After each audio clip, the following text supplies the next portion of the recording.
Hello and welcome to day 5 of 30 Days of Spectre. Today we're going to be talking all about Q. It's like Big Brother all over again. That's so good. That's Thanks amazing. very much. Can you do the whole podcast in that voice? My name is Tom Sears and I'm joined by my good buddy Chris Wright. Say hello, Chris. Hello, mate. Now, Right. I've got my Spectre cup. Look at that. Oh, man, look at it. You know the hole where it's shot? Is there any... Can you put your finger through on that? No, sadly not. It does look a little bit textured, though. That's good. There's like I'm jealous, the actual man. surface of it is like, Yeah. I don't know, there's a weird texture to it, which is kind of nice. It looks But, looks like there's a shine to it. It looks really nice. yeah, there's like a little tingly shine to it. But it's a good solid cup. I've been drinking out of it. It's my new water cup, like it. I was going to say, is that the only thing that you drink out of now? Do you take it, like, if you go to the pub, do you take it with you? Say, no, fill it up in here, please. Fill up the Spectre cup, please. Absolutely. Yeah, definitely. So, it's time to talk about Q today. It was M yesterday. It's Q today. How are you feeling about that? Podcast number 5 for 30 Days of Spectre, and we're on to Q. We kind of rounded off M a little bit when we mentioned about the whole MI6 team yesterday and how M, Q, Moneypenny, Tanner as well, but especially those three, they are, just perfect. 10 out of 10, they are fantastic. Q, I'm so excited about this episode because Q, I love him. I think he's brilliant. Ben Whishaw brought so much to the role. Like, I just love that whole reinvention. I think it was exactly right for the times, as we've said before, but he is just brilliant. And what I love about Spectre, I loved him in Skyfall, but he gets a lot more screen time in Spectre, and I love it. I absolutely love it. And he probably gets some of the best lines in the whole film as well, in terms of like the humour and the way that he does it. I think he's great, Q, in this film. Man, Desmond Llewelyn, ultimate Q. He's everybody's granddad at the end of the day. We all love Desmond. But in the modern day, Q is not going to be an older gentleman. Back in the war, in those days, post-war, he definitely would be. But in the world of computers and hacking and stuff like that, it's going to be a younger man. And I think he was inspired casting. I think he's absolutely perfect. I love the sort of interplay between Bond and Q, the way they sort of don't get on, but really underneath they do. They love each other. Do you know what I mean? I think it's the perfect balance, and I think he fits in well with the MI6 crew. Fits in well with M. Fits in well with Bond and Moneypenny. The whole lot. I think he's fucking brilliant, and I can't wait to talk about Q. So why don't you fire things off today, Chris? Why don't you start? Okay, so I guess, well, obviously the opening scene we see Q. That's when Tanner takes Bond on the boat, don't they, to the kind of new digs, and they go through this sort of little bridge tunnel thing, and it's more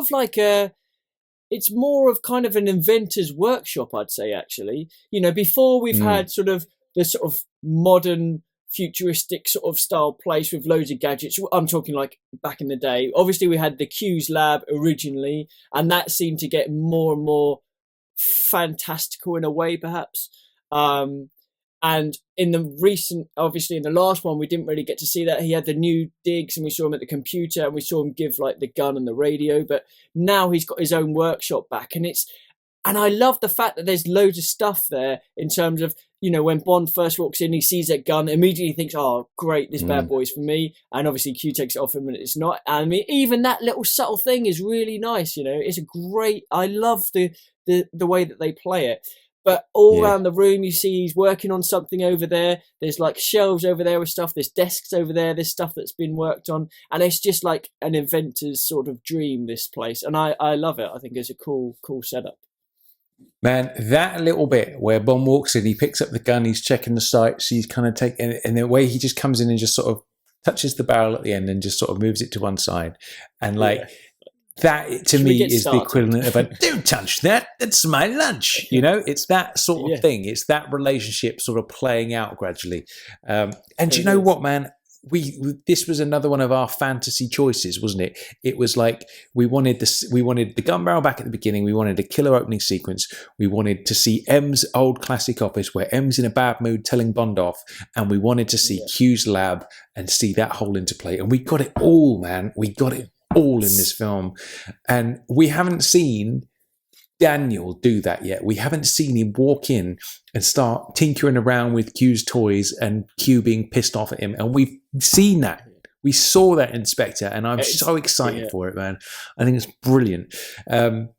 Now, obviously, the gadgets are very underplayed again, which is a good thing. We don't want him running around with gadgets left, right, and centre. We need it being subtle. The exploding watch is a great one. Like you say, exploding watch. Who's going to have an exploding watch? Bond is going to have one. It's like a perfect Bond gadget without being overblown.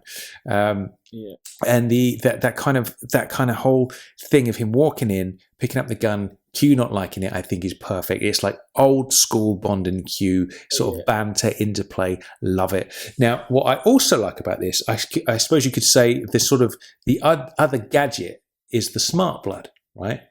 Yes. It gets in fact that came first, didn't it? That was prior to them going into the lab. Yeah, that's right. So with that little machine that injects it into him is pretty much identical to the one in Casino, where they put the little tracking digit in his arm, isn't it? And it seems to do the same thing as well. Yeah, as far as I can tell. I kind of like that, because it's kind of like, okay, so that is obviously a mechanism to inject things into people. So I guess the method of delivery would be the same. So I thought that's cool. I like that.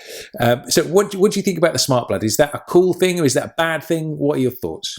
Well, I like sometimes to read sort of stuff about, future stuff that's in the future, but it's going to happen soon. And I guess that's what a lot of the Bond writers do, because obviously they want to be on the cusp, at the forefront of new inventions and stuff. So I'd actually heard of smart blood before and heard of nanotechnology, and it's going to happen. Basically, without a doubt, it's going to happen. They're going to make these tiny sort of nano-sized robots that will help cure.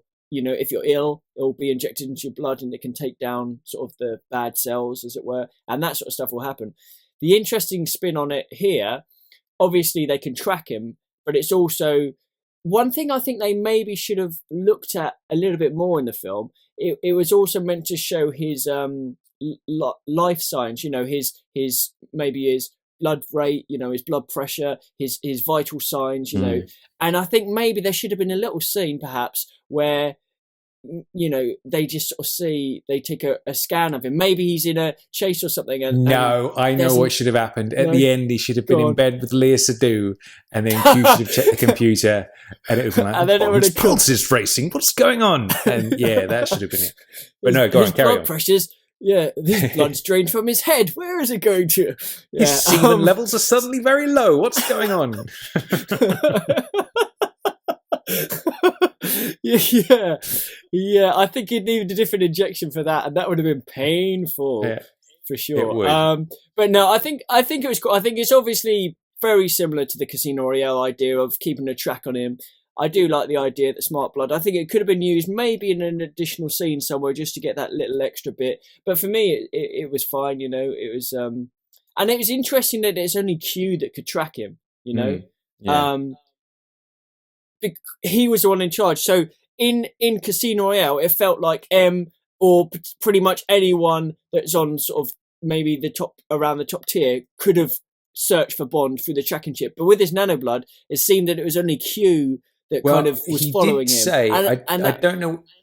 Sorry, I don't know whether that was just because of what was happening, but he did say it's an experimental thing, so we might lose service for a couple of days. I don't know whether he was just saying it was experimental so he could give Bond some leeway and time to move around, or whether that actually meant that it is an experimental stage. Do you know what I mean? No. He was 100% saying that to buy Bond a couple of days. And what Q's brilliant. I love it. He's like, Bond's like, right, make me disappear. He's like, Tanner's just walking in the background, so Q speaks just loud enough for Tanner to hear. Sorry, it's a developmental stage sort of thing, so there might be some discrepancies or whatever it is. And he's like, I think after 24 hours it should be okay. And Bond just stares at him and he's not happy. And he's like, 48 hours. And then you see Bond smile. And I love it. It's so cool, that bit. Absolutely brilliant. Fantastic. Great bit. Now, what do you think about the kind of that whole thing of obviously he's asking Q to let him sail under the radar, make him disappear for a while? What do you think about the fact that he's kind of, he's like, oh, I've got to answer to M, I've got a mortgage and a couple of cats to feed and all that kind of stuff. Yeah. What do you think about him going behind M's back? Do you think that's cool? Do you think the Q of old would have done that? That's it there. Interesting, very interesting question. I think the Q of old would have been less inclined. If we're talking Desmond Llewelyn, I think perhaps, early days Desmond Llewelyn, I don't think he would have been up for it. Latter day Desmond Llewelyn, he had a bit more of a sort of a friendship with Bond rather than more affectionate, I would say. Yes, rather than one of just respect. I think with this Q, you can tell he's not happy. I mean, later on we'll go to it in a minute, but later on he does say, "I hate you" right now, and so he knows what he's doing is wrong. Ultimately, he's got a great amount of respect for Bond because he knows what a good agent he is. But there's got to be more than just that. There has to be this not just sort of admiration. There has to be some sort of level of friendship there for that to happen, I think. Yeah. And like you said earlier, although there's this sort of conflict going on, I think they could enjoy a drink together at some point. I don't think they would, but I think they would be okay in each other's company. But yeah, I just love the fact that Q's the boss when he's in the workshop. Yeah. In terms of the gadgets, but he will still obviously help Bond. In terms of going behind M's back, he must have been aware that something went down in Mexico as well, so he probably knew Bond is a bit of a rogue. And it is an interesting one because he's obviously thinks Bond is onto something important. So yeah, it's interesting because he is kind of. I love the bit that we find out about his sort of a little bit about his home life. We mentioned about M. Would he have anything? And we didn't really find out. But we know that Q's got 2 cats, and we know he's got a mortgage to pay, and just little snippets like that. I love these little insights that you get, character insights. Like they hinted at that with Judy's M, didn't she? Remember, I forget which film it's in now, but they basically call her in the middle of the night, and she picks up the phone, and there's somebody in bed with her. So it's like, okay, Judy's got a husband or whatever. That was a nice little touch. Yeah. And we get that with a certain Moneypenny, which we'll describe in a future podcast, of course. But Q's good. So I think it felt okay that he kind of helped Bond, even though perhaps he shouldn't be. I guess it ultimately that boiled down to him thinking, well, Bond has saved, done pretty well before. Perhaps we should give him some slack, maybe. I don't know. What do you think? I guess maybe what it is the fact that there's all this MI5 merger business going on, stepping into their territory, and it's like, I guess you cut a bit of leeway in that sort of situation, I suppose. But for me, I can't see Desmond going behind M's back all that much. No. So it's interesting that this Q does. So I wonder what, because obviously he was Major Boothroyd. So I wonder what this Q's name is. Oh, that would be good. Yeah, I wonder. It would be cool if we get a name at some point. There's got to be. We've got to get a hint of a name, haven't we? What do you think it would be? Yeah, absolutely. What do you think it would be? I don't know. I feel like he could be I don't know, maybe a John. That's very nondescript, isn't it? I don't know why that came to my mind. A Douglas is a bit old, isn't it? Douglas. A Brian, maybe. I think it needs a Brian. Oh, I don't know. That's a bit boring. We'll wait and see. I'm sure they'll come up with something decent. Yeah, absolutely. But then obviously we get the classic reveal of the Aston Martin, the DB10, obviously, which is a nice little touch. And I love the fact that it was meant for him, but it's been reassigned to 009 because he's been so naughty. I really like that. That was a lovely touch. And didn't he, prior to that, say how good the car was, like 0 to 60 in 3.2 seconds? Yeah. It can do this, or it can do all this, bulletproof, whatever. Yeah, we were going to give it to you, but actually it's been reassigned to 009. And Bond, you can just imagine him sort of looking at this car going, oh, yes. And then, what? And, beautiful car as well. Beautiful, absolutely. And then, obviously, there's the little nod to the DB5 where it's all mangled up in the corner. Now, that was interesting. What did you think of that coming back? Well, it's one of those. There's a danger, isn't there, with things where you can overuse them. And I saw a photo months ago when they were shooting some of the London scenes of the DB5 parked on the side of the street. Oh, really? So I knew it was coming back. Okay. And I thought to myself, you can overuse these things. I feel like there is a danger of like being like, okay, well, this is a Bond where it's a more of an emotional Bond where you find about his backstory and what makes him Bond and all that kind of stuff. I feel like there is a danger of being like, right, let's write in a scene where we mention his parents. Let's do that, and then that's the emotional stuff taken care of. Yeah. And I feel like I've kind of had enough of that now. Do you know what I mean? After Spectre, I'm like, let's not mention that in Bond 25. Let's just sort of carry on, But I suppose it depends if Blofeld comes back as the villain next time, then it's probably going to come up, but I don't know. And the same can be said for the DB5. Yeah. I think it's best used sparingly. And we had it in Casino. We didn't have it in Quantum. We had it in Skyfall, and we've had it in Spectre as well. So I feel like it's probably time to give it a rest for Bond 25. But it's a nice little touch. It was a nice way to end the movie, for example, to see it at the end. But yeah, what do you think about that?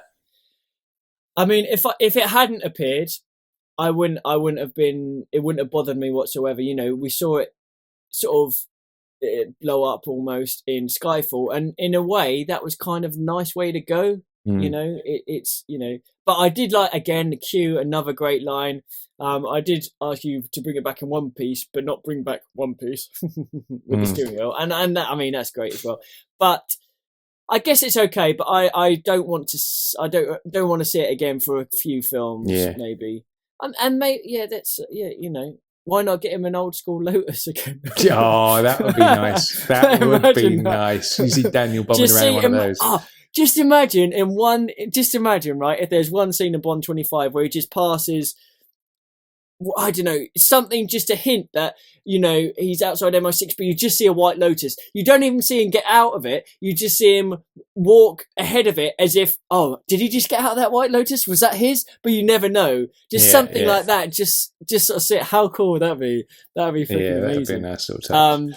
But yeah, I think the DB5 now, fine, but let's give it a little rest for a little while. But it was cool. It was cool. Nice line from Q as well. Yeah, I thought it was good. Absolutely. So a little bit later on, we got some more of Q covering for Bond. Obviously, when M calls him from Tokyo and says, "Tell me Bond's in London," and he's not. He's in Austria, but he tells him he's in Chelsea anyway, which is nice. So Q covering Bond's back a little bit, which is nice. I like the team effort there. That's a good little touch. Yeah, it is, and it follows on from the previous scene when Bond's like, after he mentions about the 48 hours, and he's like, "Oh, thanks, I'll send you a postcard." And Q's like, "Please don't." And that was really nice. But I do like the way that he's got Bond's back, hasn't he? He's got Bond's back against it all, because there's one thing like doing the 48-hour sort of job, and there's another thing blatantly lying to M, like 100% lying to M, like.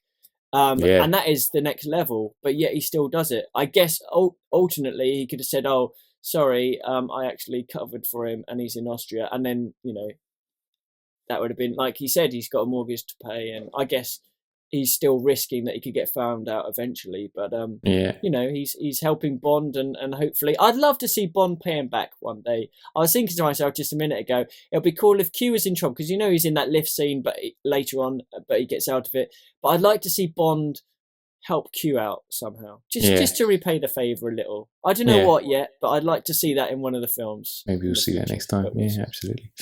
Yeah. Cool. Now, what I feel like is the sort of the most sort of license to killy Q action we've seen is obviously when he shows up at the Hoffler clinic. So obviously some of my favourite scenes in License to Kill is when Q shows up in Isthmus to help out Bond with the dentonite toothpaste and all that stuff. I love those sequences. And seeing Q out in the field, like, in his second film, is great to see him out and about, but it's not done in a forced way.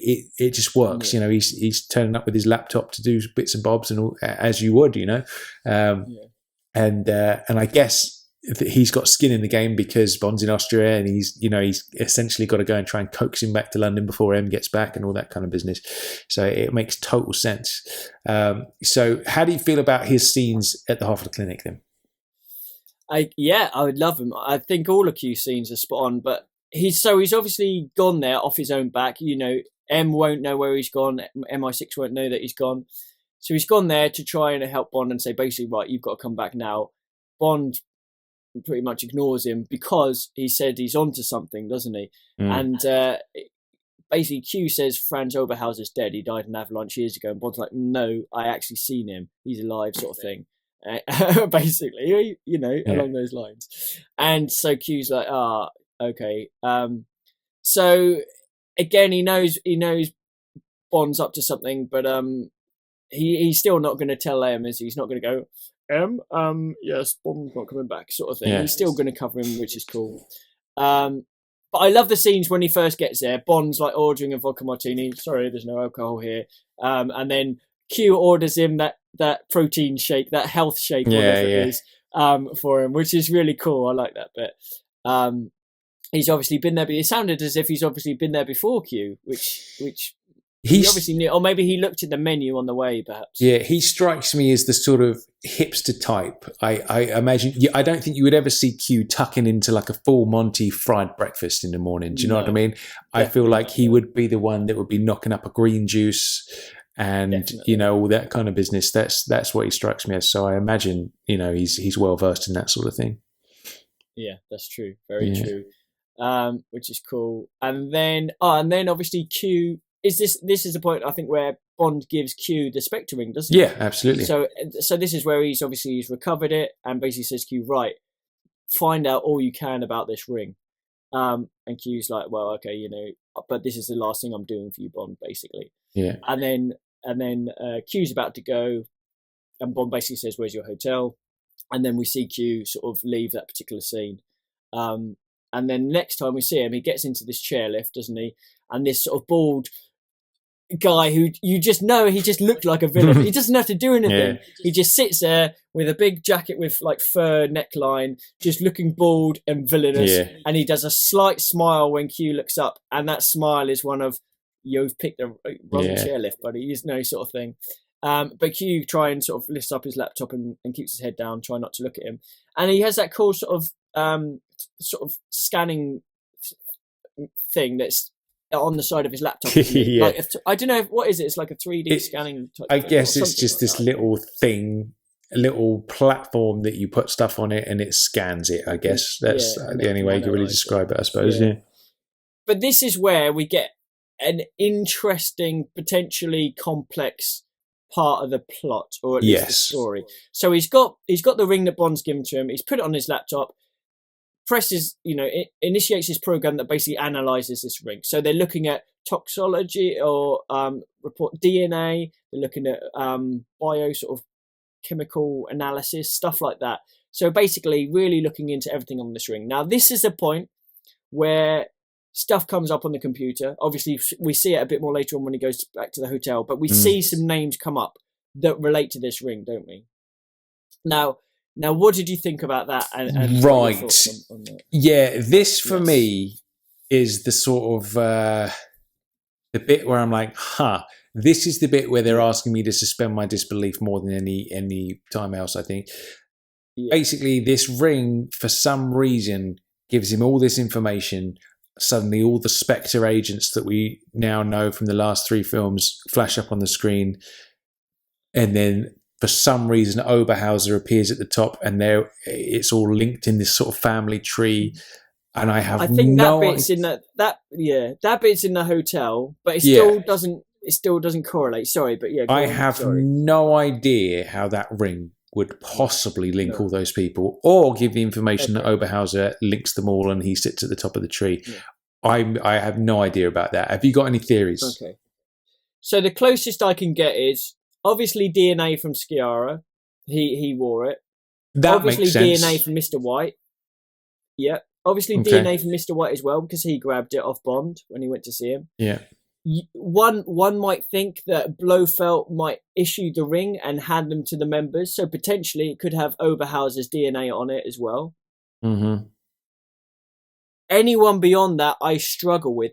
If it was, you know, when we first saw Marco Sciarra in the pre-titles and he holds up the thing to show the ring. Yeah. Now, this wouldn't have worked because it would have looked shit.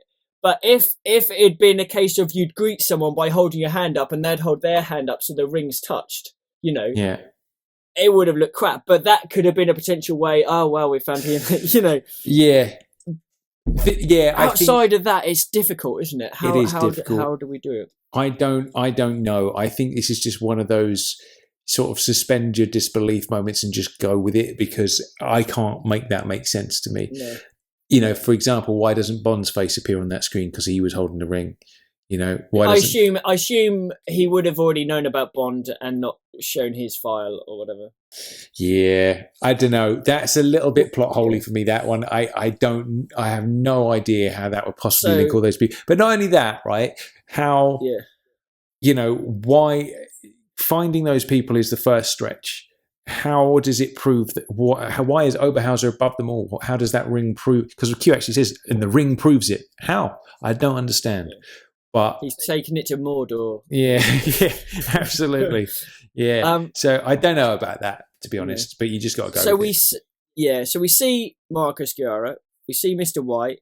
We see Le Chiffre. We see Dominic Green. Now Dominic Green, we don't see later on in the film in MI6 building, and we didn't see in the title scene, but yet we see him on this laptop, which is interesting. He should have been in the title scene. But anyway, so we see Dominic Green on the laptop.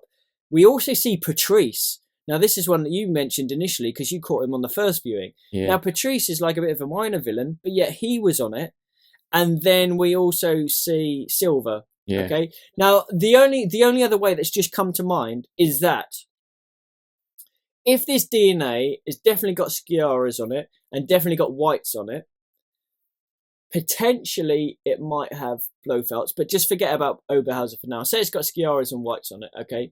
Now, their DNA could have brought up their pictures, and then through the files from their associates, that might then have linked to obviously White and Le Chiffre, White and in Quantum with Green. And maybe it was through the fact that it was White's DNA, and then that's how it linked some of the other people who were linked to White. In a sense, you're saying, like, for example, when you're on Facebook and it pops up with people you may know, based on the fact the people you are friends with and who they know. And sometimes you're like, oh, I know that guy.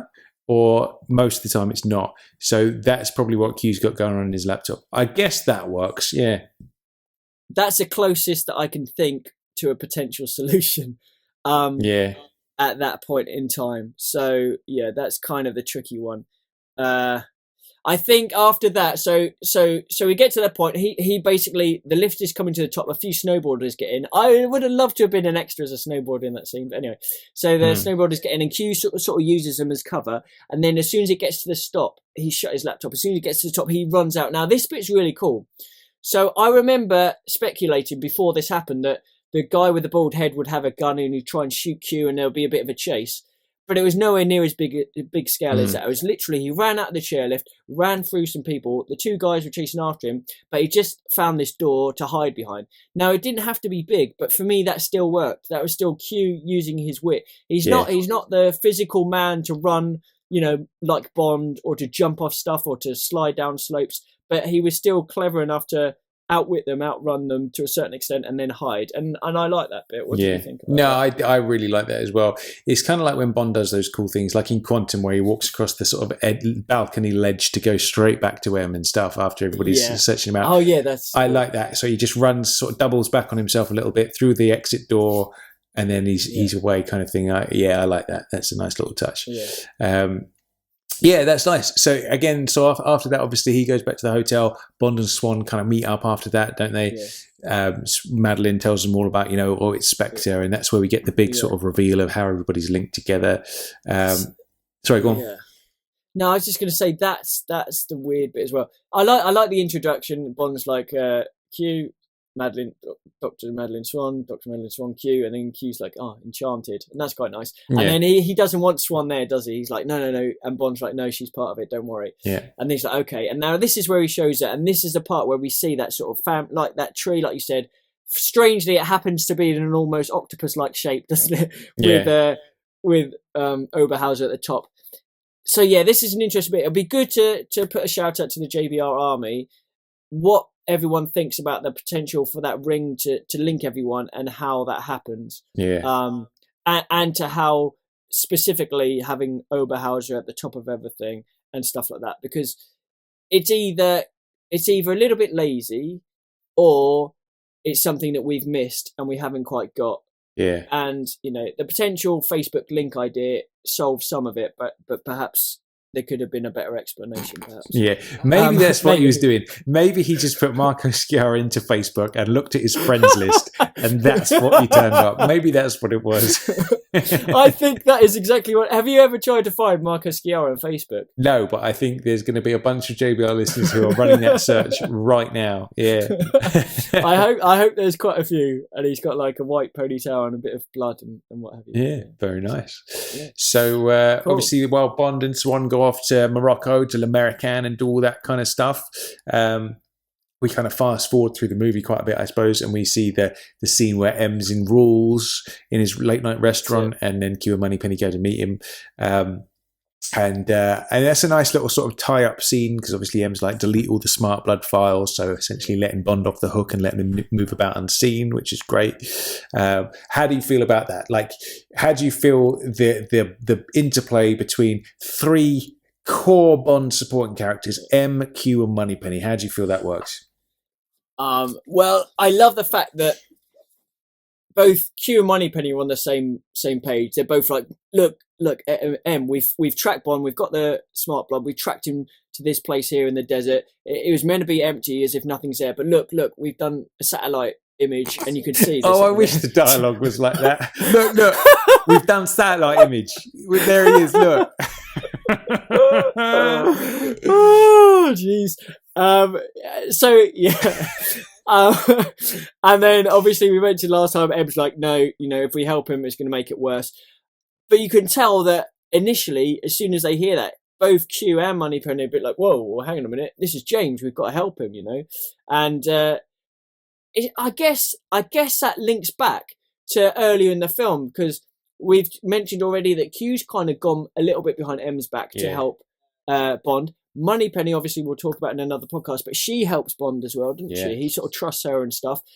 So this kind of shows that this has come back to, their affiliation to Bond, whereas M is the steadfast sort of, what I say goes and stuff like that.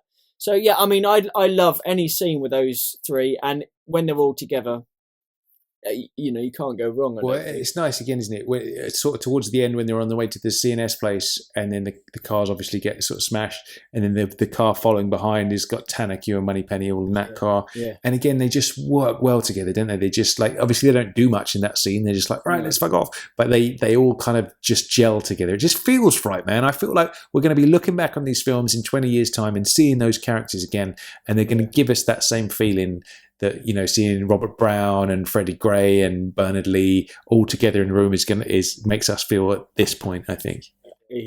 Yeah, no, definitely. But well, yeah, I think they're brilliant. And Q almost gets shot. In fact, I thought he did. I thought he got shot. Yeah. Yeah, because when they were reversing, Moneypenny's like, they've seen us reverse, and then Tanner like flies out of there just as he sort of spins it round. There's a gunshot, and it goes through the back window, and it must have literally just gone behind Q, because he kind of leans forward a bit, doesn't he? But at first I thought he got shot in the shoulder because he leaned forward. I thought, oh God, he's been hit. But then in the next scene, you see he's okay. Yeah. So if they had gone with Q being hit there, do you think that would have been all right? Do you think that would have been too much? I was worried for him. I thought exactly that same thing. I don't want Q to be shot. He's this fragile little dude. I don't want him to be hurt. Yeah. But yeah, I guess it was just the angle of it. I guess it was just like shattering the window, and it landed very close to him, I suppose. But yeah, I don't think that would have served the story. I think it wouldn't have done much. So why bother? Yeah. You know what you said just then about Q being fragile? Yeah. It's not the same thing, but do you know what I love? Early on in the film, when the door opens, the sort of shutters open to reveal the DB10, but we're looking from the car's perspective at Tanner and Bond and Q. I love the fact that Tanner's standing kind of normally, not too bad. Yeah. Bond's in his usual wide leg stance, and Q's got his legs together with his feet slightly pointing outwards, and he looks so cute. He looks like really cute Q, and he's just like, he's just, you can tell why he was picked for Paddington Bear, Ben Whishaw. And I just love the way that he's he did that bit, Yeah. and he does look almost a bit fragile and stuff. Yeah. So yeah, I don't think he needed to be shot, but obviously it was good to put them in danger. Yeah. So that was quite cool. Yeah, that is nice. Yeah, so I like that. And then I suppose to just sort of tally off Q's contribution to the story, we got the scene obviously where M confronts Denby and he's got Denby's bullets in his hand and all that kind of stuff. Q's the one beavering away in the background, shutting it all down. So really, Q is like an essential piece of stopping the whole evil plan, basically, isn't he? He's the one beavering away on his laptop, shutting down the system before it goes online at midnight and all that kind of stuff. Unless they'd have had Q to do that, I feel the only way would have been to try and blow up the building, you know, and do that. I think so. I think so. Well, M was sort of saying, my quartermaster, and he's rather good. Yeah. And it obviously manages to eradicate the system. But I think it was quite cool because as he was doing it, at one point, he had trouble as well, which is good because you don't want things to go too smoothly. Yeah. But obviously, eventually, he managed to hack his way in. So, yeah, without Q, they'd be pretty screwed. Yeah, absolutely. So good old Q. Yeah. So that sort of rounds out Q's kind of action in this movie, I suppose.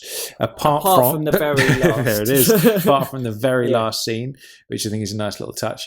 Awesome. So obviously it's early in the morning. Q's in his office already. He's already started his day.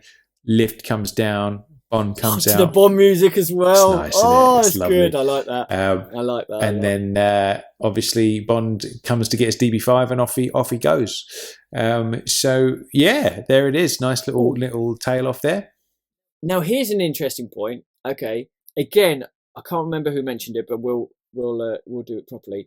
But when Bond comes to Q and he says, I just need what Q sort of says, I thought you'd gone. And he's like, I just need one more thing. So a couple of things. Q saying, I thought you'd gone. Do you think that means he thought Bond had gone on leave or he thought Bond had left the service completely? I saw that comment. What do you think? I think personally people are sort of leaping to conclusions a little bit too much with that. A lot of people have said, well, this film perfectly rounds off the whole Daniel Craig era and that's the story all wrapped up nice and good and that's probably going to be his last film and that's it, jobs are good. And first things first, there's no way this is going to be Daniel's last film in a million years. Absolutely no way. This film is already blowing through records and like outselling Skyfall by God knows how much. It's going to be massively successful without a doubt. Everything on this planet comes down, in terms of business and stuff like that, comes down to money at the end of the day. If this film is that successful, there is no way they're going to let Daniel go. And there's probably no way he'll want to go. Or Sam Mendes. Or Mendes. Mendes will be back. Yeah. Bond will be back. I feel like there's a debate to be had there because we've heard reports that Mendes really didn't want to make this film and they just made him a ridiculous offer to make him do it. Yeah. And he has said, never will I do a third one. But, you know, we've heard that before, haven't we, Sean Connery? But I think when you have a film that is this success, and this one blew one of the Harry Potter films out of the water already this week, Spectre. Really? So when you're making that sort of money, that changes things. If it was moderately successful, we wouldn't see Mendes back. If this one equals or beats Skyfall, especially if it beats Skyfall in the box office, like... oh, man, Barbara's not going to let him go, man. No. She's going to be like, look, we've done it twice. Let's do it a third one. Let's do a trilogy, and then you can go Mendes, you know? Yeah. Also, the other point for, I mean, I know we're going slightly off topic here, but the other point for Mendes is he's been part of this story process. He and Craig have worked together. Obviously, the writers are a huge input, as are the producers. The producers put a huge input as well. But Mendes has 100% helped craft particularly these new bunch of MI6 people. And there's got to be something inside him where he's thinking, I don't want anyone to come in and screw with my people, you know, and muck up what I started. Obviously, he wouldn't go on forever, but I think he could be persuaded. Him and Daniel obviously get on. He's obviously a Bond nut as well. Yeah. You need time after something like that, as does Daniel himself. You know, it's just we'll wait and see. So getting back to that line of I thought you'd left. Yeah, sorry. That doesn't, to me, when I heard that, the fact of him leaving the service does not even enter my brain. I think I thought you'd left means he's off on leave, like he's finished the mission, he's off on vacation holiday for a couple of weeks or whatever. I thought you'd left, I thought you'd gone on holiday. There's one more thing I need, DB5, bang, off he goes. that to me is what that is. There's one other thing. Go on. What if that one more thing isn't the DB5? Maybe that one more thing was to extract the smart blood, so he couldn't be tracked anymore, or perhaps even something else.